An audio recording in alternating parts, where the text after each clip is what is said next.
Hi guys, welcome back to my channel. I know I look pretty normal. My colored hair is no longer there. I don't have piercings, but I have come back with tattoos and like a lot of them, and I'm just in love with tattoos now for some reason.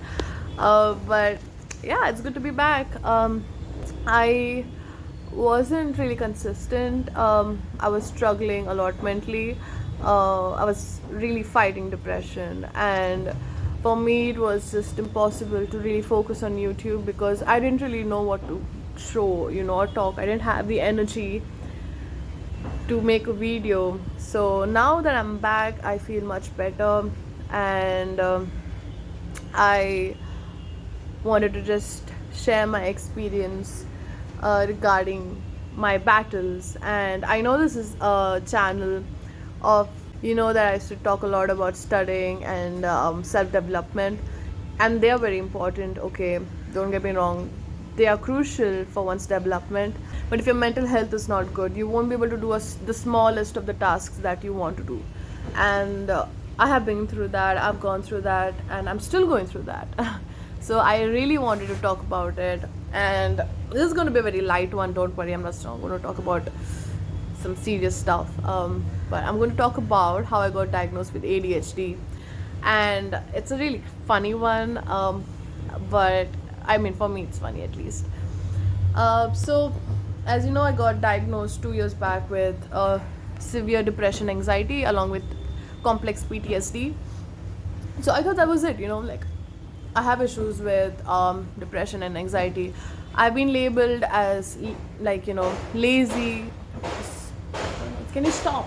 Can you stop? Okay. So I've been labeled a lot of things like lazy, forgetful, reckless. I thought that yeah, maybe this is me, this is who I am, and mostly might be because of my depression. Because I had a issue, like a major issue of oversleeping. I would sleep for like literally 16 hours, 20 hours a day, and my family, my friends would just think that I'm really lazy. I didn't have a care in the world, but that was not the case. I really, really didn't want that. I didn't want to spend my entire life sleeping, and I would be always tired the entire day. And I just didn't know what to do. I tried everything. I had issues with memory. I would constantly forget things, like every single thing, from my keys to my phone to my wallet to myself. I would just like not remember anything. Like a person who's just told me something right now, and the next second I have forgotten everything. So I would literally had to write and note everything down. So yeah, it got pretty debilitating at work because I had major projects and I couldn't get to complete them on time. And my boss would be always like, "Why are you doing this? Why can't you do this? Try harder, work harder. You have the potential, but you're not able to do this. I don't understand why." And I've been constantly hearing like, "You have potential, you're not doing it. You have potential. Try harder. Do this. Work hard. Don't be lazy. Why are you doing this?" Like, I would constantly yell at myself like, "Naomi, try harder. Like, why are you not doing this? What is wrong with you? Why are you not taking it seriously? Please do this. I beg you."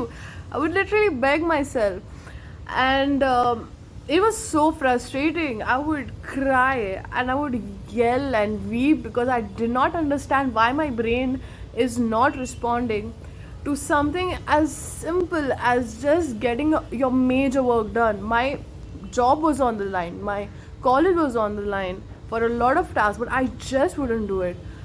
And for me, I knew that was not normal because people would get it done. They didn't have such a issue like I did, and I thought that was not normal. And there was a time when I used to have extreme mood swings. Like I would just be completely euphoric, happy, and just having a pep talk and motivating myself, and literally the next second I'm crying my eyes off, bawling my eyes off, and thinking about suicide and thinking about harming myself. And this was not normal for me, and I was like, do I have bipolar? Because I literally thought I had bipolar, and this was during my exams. Okay, so here's how I got diagnosed. And I went back home to Gujarat. From Mumbai, I traveled to Gujarat, to my family. I needed them. I needed some support because I was not doing well. And I just couldn't be by myself anymore. And my sister was there, thankfully my mother was there, and I was just telling them about, like, my condition, and it was just getting worse and worse, and I didn't know what to do. I didn't want to live. I just couldn't take it anymore, and I told my sister about this, and she's studying psychology, and I told her that I have bipolar, because the mood swings I'm getting, suddenly maniac, and then I'll just get suddenly depressed. um, my sister was like, you don't have bipolar, but I feel you likely have ADHD. And I was like, ADHD? Like, are you serious? ADHD is very, you know, not serious. It's just being hyperactive. Like, oh, squirrels, and like, just like being all over the place. I didn't know it was something serious like this, and I I didn't take it lightly though. But still, after she said that, I was a bit curious. I really want to know what ADHD is about, because for me is what I thought is just being hyperactive and being all over the place. But then I looked up ADHD, and oh my god, the symptoms just were right there. Like, everything was there. Like, forgetful, inattentive, procrastinating, issues with sleeping, forget restless, hyperactive, not able to focus. And I was like, why are you defining me? Like, this is me. Literally everything is me. And I was like, fuck, this is like serious. And I didn't know ADHD is serious, because I thought it's just like, I didn't know it was a serious. And after she told me, I legit like went on a spree of literally learning about ADHD, and everything made sense. Everything.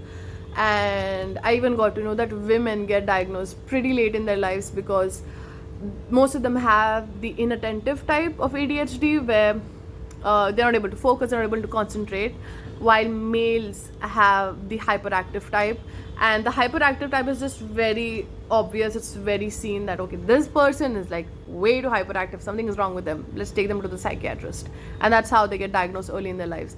But females don't really get diagnosed that early, because it's really hidden, and they don't we just feel it's not a big deal, because we just have been labeled with all these things, like, oh my god, she just is very lazy, she's not able to focus. This is just who she is.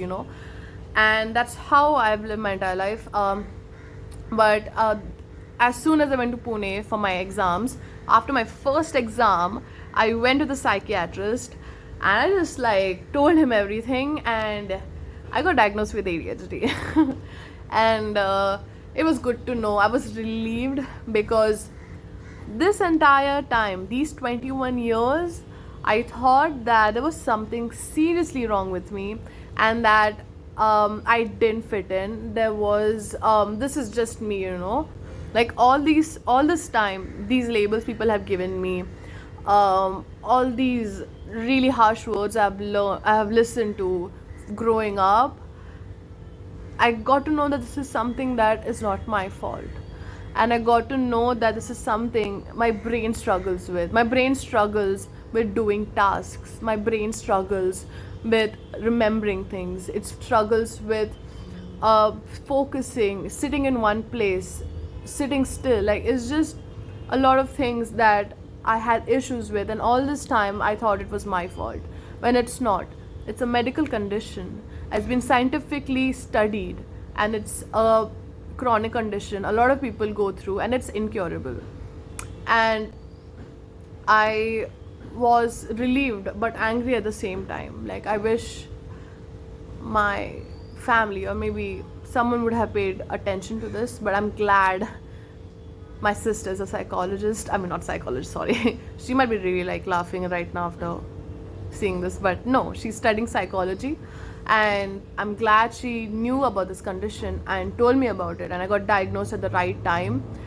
I am on non-stimulants, so non-stimulants really are not that effective. Like, I took them for a month, and I just haven't felt the effects really. I still have symptoms of ADHD. I'm hoping to change it to stimulants, and I didn't want to tell the doctor that, like, I want stimulants, because it would look like I'm a drug addict. but I just want to get better. I have so many things I want to do, and a lot of people think that since ADHD, you end up not remembering things. Mostly people who have ADHD are likely dyslexic, and that is true that I don't remember things easily. But and as a kid, I really didn't pay attention to studies until 10th standard. I really started taking things seriously, and I got 10-point CGPA. And even in my 12th, I got distinction. Along with that, in my college just now, I just recently graduated, I did get this distinction as well. So it's not that everyone who has ADHD is not smart. So again, it gets overlooked. Thankfully, other than mental illness, I did inherit smartness from my family. But yeah, it's just so many issues out there that really make it so difficult to get your day-to-day tasks done. Your room is always messy, your brain is always messy, you can't remember things, you keep on forgetting everything. People think you're a bad person, you can't maintain relationships. A lot of people who have ADHD, the dopamine receptors are broken. So you always need something to do. That's why people who have ADHD mostly get into impulsive behaviors. They do risky things so that they get some sort of adrenaline, they get some sort of dopamine in their system, because they're not getting that from their brains. And that's why you end up getting into different tasks and different hobbies and different interests, because you want to learn something, you want to do something. You can't sit still, you want changes constantly, you want something new. And that's always been a struggle for me. And that's something that I thought was, me, this is just Naomi. And another thing about ADHD is that it's so difficult to have a routine. It's so difficult to organize anything. Like, I remember I would make a timetable, I would make a routine for myself, but I would still end up never actually completing it. Like, I would constantly make it. I remember like having a diary where I would just write my goals, just write my routine, but I'll end up forgetting it and never ever sticking to it. So it just remained like an empty book, and I never completed anything. And that just hurt my self-esteem so bad, because I would just try and do something, but I would never end up actually completing anything. And that's just ADHD. It's just like, people might not really understand it because they're not going through it. They're not actually facing the problems you are facing. So I completely understand you if you are going through the same. People will just listen to you, but they won't actually understand you. And that's why you have to find ways to help you cope with these symptoms. For me, when it comes to organization, I think I still do not have a hack. But what really worked for me is putting reminders all over my walls, because I would sometimes forget to have my medications. I would just put my medications right in front of the mirror and like put a note that have your medications or complete these tasks. I would just keep it on the walls in front of me so that I get reminded of it. And yeah, you just have to find hacks. And medications obviously help a lot. People have found it really helpful because they end up acting normal. The brain starts actually functioning, and the brain starts actually functioning once you have medication. So I'm just like waiting to start with my medications. But yeah, that's basically all about my diagnosis and what ADHD is about. There's a lot to ADHD, and please don't take it lightly. And whoever is struggling with ADHD, please be kind to them, and please learn about their conditions and what they go through, because it's the smallest things that make someone's day.